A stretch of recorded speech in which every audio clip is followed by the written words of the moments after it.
Greetings and salutations. My name is OJ as always, and welcome back to another episode of the DBD-a-thon, a series of videos where I go over every single killer in Dead by Daylight from Trapper all the way up to the recently released Springtrap, where I cover their power, gameplay, their lore, aka just reading their in-game bio, their design, and my favourite / least favourite cosmetics. Oh, and their teachable perks, of course. If I sound a little bit less energetic than usual, it's because I just got off the heels of recording the audio for the Xbox Microsoft layoffs, which were very, very annoying. So I do apologise in advance if I sound a little bit more peeved or sound a bit more frustrated. But anyways, our object of obsession for today's video is none other than Rin Yamaoka, also known as the Spirit. Now, as I like to do in every single one of these videos, I'm going to start by reading off their lore, or their in-game bio. If you're looking for lore, like, actual dedicated lore videos, I am not the guy. Go watch Pixelbush. I think that's his name. He's the Skull Merchant fella, but he's done like a lot of lore videos, etc, etc. But, with that said, let us start with reading her in-game bio. That reads as such. Rin was the only child of the Yamaoka family. She was raised in the dusty halls of a traditional house in Kagawa. She studied education at Takamatsu, a private university, which weighed heavily on her family's shaky finances. Her mother got ill that year, and the bills started piling up. Rin worked part-time in a futile attempt to help lighten the load. Her father faced a debt that grew without end. He started to work double shifts in hopes of obtaining a promotion. That's when he started losing sleep. A dark whisper would keep him awake all night, reminding him of his hopeless situation. Exhausted, he started to lose grasp of reality, fighting to deny what the voice whispered at night. Rin's father made a desperate move. He met with his superior and explained his situation. He begged for a bonus, an advance, time off, anything. His request was denied. The company had launched a defective production line that was costing them dearly. Someone had to be held accountable, and Rin's father fitted the bill perfectly. He was fired after 22 years of service. That evening, Rin came home from work. She'd stayed late to entertain customers that lingered at the restaurant. As she parked her bike in the shed, she heard her mother's screams come from the house. She rushed in, climbing up the stairs to her parents' room. There she found bits and pieces of her mother on the floor. Her limbs were clean cut, tangled up in an unnatural position. Her breasts were sliced up, revealing her ribcage, which was cracked open. Rin gagged. A sharp katana came crashing down. Rin blocked the blade, which bit into her bare forearm. The shock of recognition interrupted her pain. Her father was wielding the katana with a stoic expression. She cried out to make him stop, but he slashed her arm again. She rushed off and slid on the blood-smeared floor. Using the doorframe as support, she raised herself up.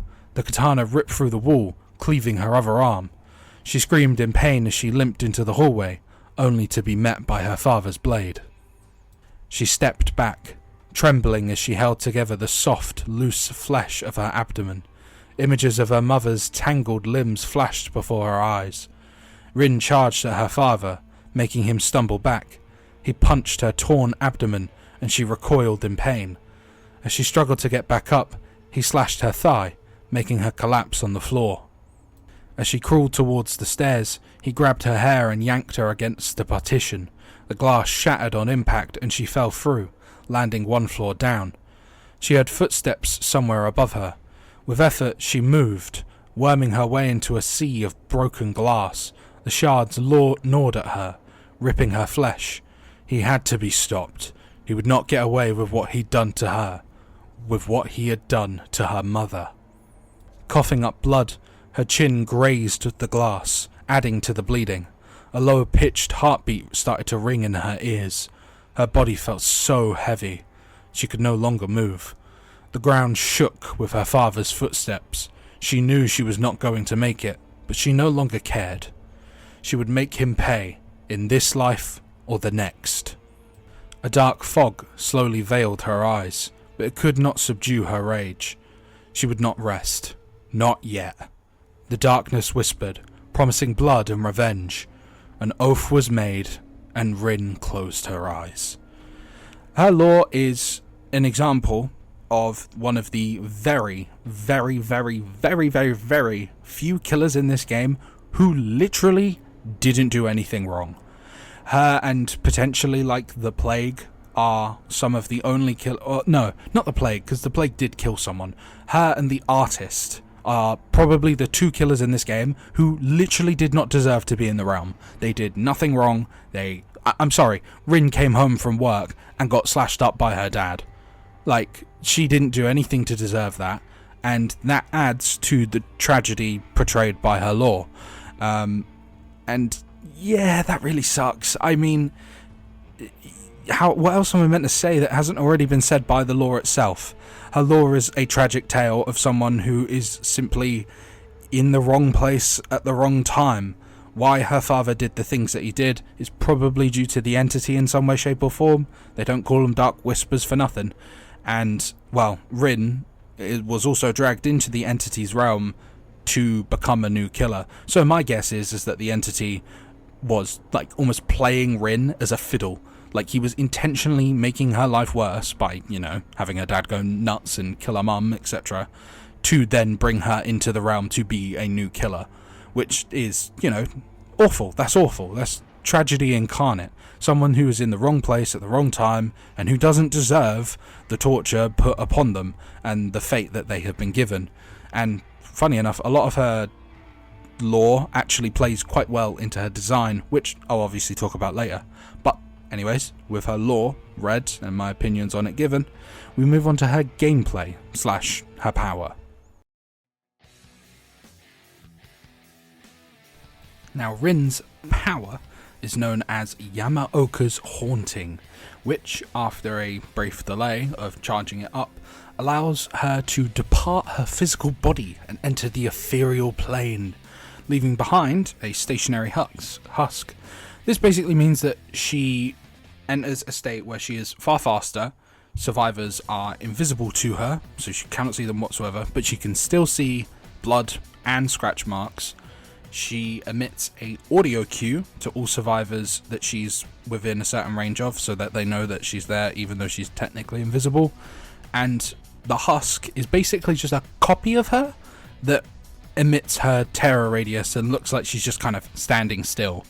After she leaves Yamaoka's Haunting, she gets a brief boost of speed as well. This power is simple on paper, but is incredibly strong. Very, very strong. There was a point in time where she was the second strongest killer in the entire game. Unfortunately, when I recorded this video, or like the footage for the video, I had an ear infection. So I couldn't really use this power to its full extent, because the idea is that with this power you use audio cues to track survivors in a sense, because a lot of survivors are, relatively smart, and they'll realize that you can just walk and then the spirit can't see you because you can't see his scratch marks. But the counter argument around it is that if a survivor is injured, you see blood and you can hear their groans. You can also hear the sounds of survivors running, breathing, etc. when they're not injured.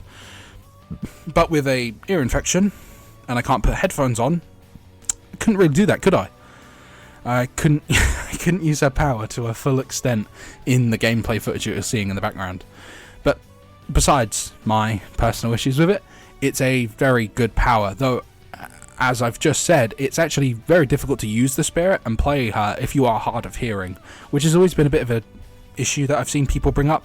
Like, there should be some way around that, like a visual audio cue, like how survivors have the visual heartbeat. The only thing is, if you had a visual audio cue for when you could see sounds, that would make her even more strong than she already is. So I kind of see it on both sides. Like, accessibility is always key, but I guess for game balance reasons they didn't add it. That's at least what I'm guessing.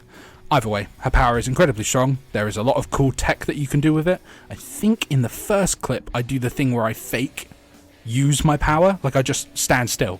So then the survivor thinks I'm using my power and then I'm not, and then I kill them. But yeah, this power is, pretty cool, pretty fun to use as well. And I'm also quite fond of the startup animation where like her hands click and crack before she enters it. The sound effect work on those like clicks and cracks, it's really good. It sounds very crunchy, as they say. But with that said, we move on to the spirit's teachable perks.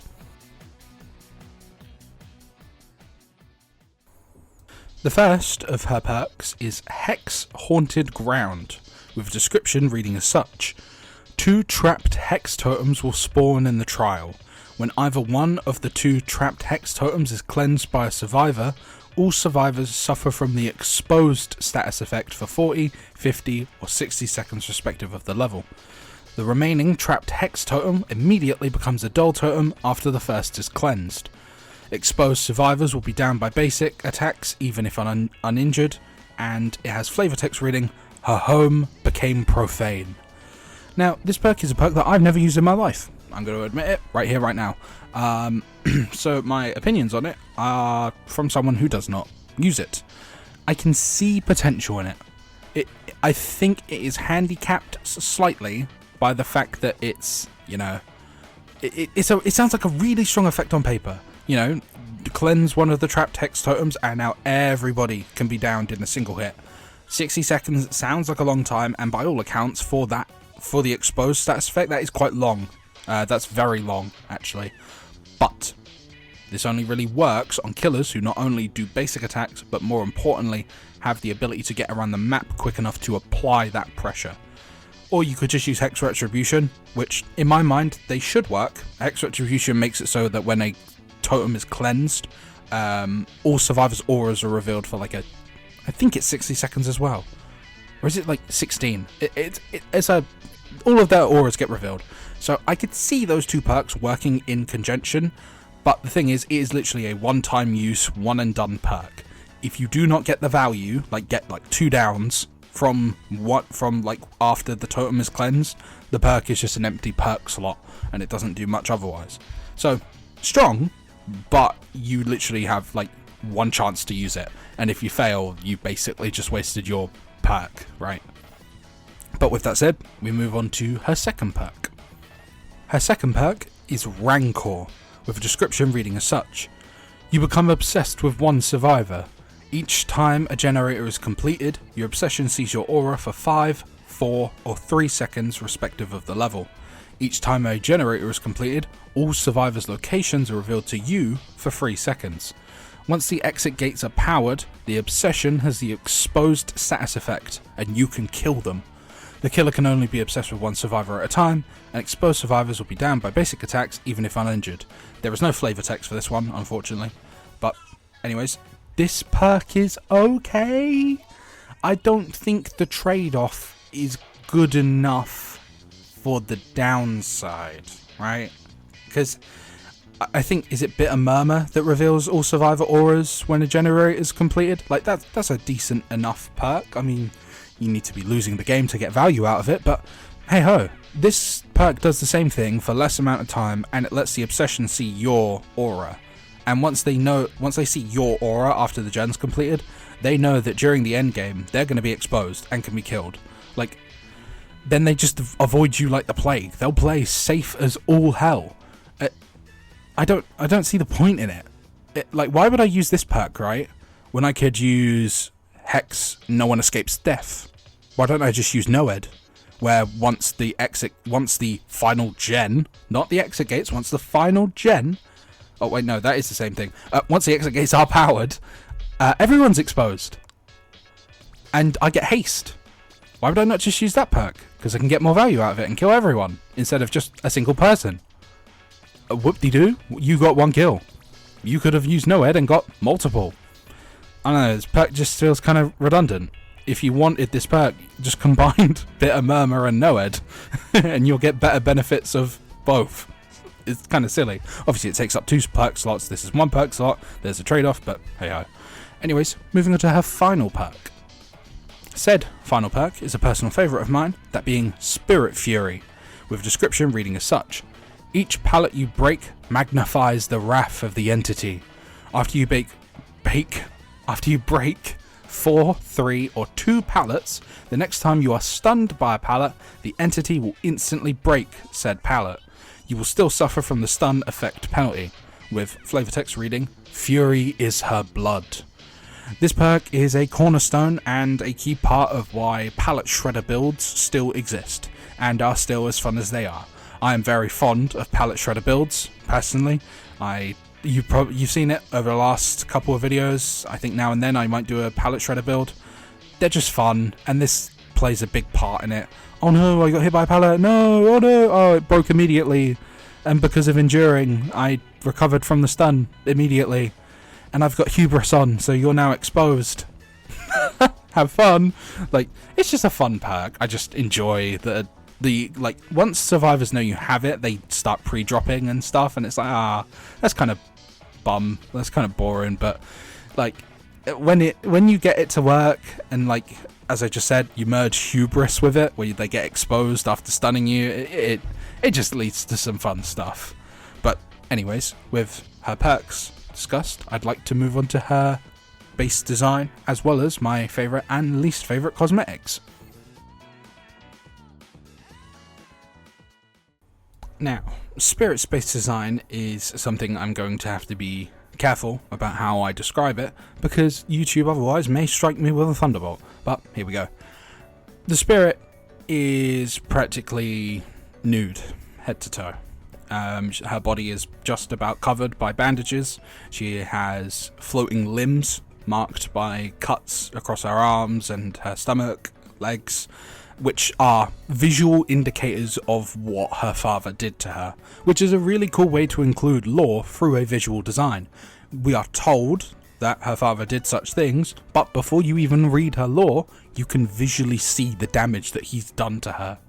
Her face is constantly contorting between sad despair and furious rage, which is probably a mix of the emotions she felt before she was taken, that being the despair of her mother dying and the anger and hatred she feels for her father. And it's awfully ironic that her katana that she has is embedded into her hand through the form of a glass shard, which obviously Katana dad chopped her, and the glass shards are what she had to crawl through before her final moments. But I'm going to be completely real with you, I'm not really sure why she's not wearing any clothes. I'm really not sure. It might be a thing about purity, because obviously a nude body could be considered purity and innocence and stuff like that, and she is a child, you know, pinnacle of innocence. But yeah, I'm not really sure why she's naked. Could she not have just been wearing something? Anything? I may be missing something. I'm sure someone will say if I am missing something. But if you want my personal opinion, I do really like her base design. Ignoring the nudity, or the partial nudity, I really like the visual indicators of the trauma that she went through in her lore, with the floating limbs and the shards of glass in her. Her hair standing up is quite a cool visual as well. Makes her really look like sort of some angry spirit, which, you know, that is her name. So yeah, I really like her original design. I'm just a little confused on why she's not wearing anything. But with that said, we move on to my favourite and least favourite cosmetics. Now, for anyone who is new or needs a refresher, the way I rank my favourite and least favourites, or the restrictions I place upon myself, is that for least favourites, I cannot pick anything below a very rare. As if I could, I'd just pick some terrible yellow recolour that makes Spirit's bandages red, and I'd call it a day, which is boring, right? So I'm going to pick anything from very rare or above for least favourites, and when it comes to favourites, I'm allowed to pick whatever the hell I want. Maybe even a yellow rarity skin if it is that apparently good. I doubt that, but hey ho. When it comes to least favourites for the Spirit, my least favourite is Accursed Armour, which just doesn't really do anything for me. It's her in training gear, like traditional Japanese swordswoman training gear. I'm not very, as you can tell, I'm not very educated on such things, but I don't know, the outfit's just kind of bland. That is the idea. It's meant to be training gear, it's meant to be simple, bland. I do like that the sword is a splintered, like, training katana, like one of the wooden ones. That's kind of cool. And I think that the presumable headband that she is wearing is like this wispy, like, swirly white thing that follows her hair. I think that's kind of cool, but otherwise the skin's just kind of boring to me. It was this or the ice one that you can kind of see the icon for in the footage that I just played. Yeah, I don't know. This skin doesn't really do anything for me. It's just kind of simple, boring. It's not bad. Like, don't get me wrong, it's not bad, but it's my least favorite because it just doesn't do anything. I like the sword, but that's about it. Anyways, moving on to my favorite. Said favorite being traditional Yozakura. This skin looks gorgeous, unbelievably pretty. It is a red, I think it's a kimono. I think that's how you say that. No, I know how to say it. I'm just not sure if it is a kimono. Either way, it's a very lovely red kimono, and let's get straight to the point. The flowers all over her, the sword, the legs, the face, one of her eyes being replaced by those flowers. I forget the name of the flower, but I will pop it up on screen in editing. This is gorgeous. Those flowers, if I remember rightly again, are a signifier for death and, you know, things like the such. I remember seeing it in the Persona 3 Reload opening for episode, I guess, like the DLC that they released for 35 quid for some godforsaken reason. Why was it not just part of the base game? Who knows? But these flowers are absolutely gorgeous. They are very, very pretty flowers, and I love the way they're implemented onto her design, how they like break out of her skin and you can see the black, like the dark red roots going through her veins almost. It's a very, very pretty skin. If I do have a single issue with it, why are her nails so long? Like, damn, her nails are long as hell. You'll see it in the gameplay footage, I think, for my second game. Her nails are enormous. Like, huh?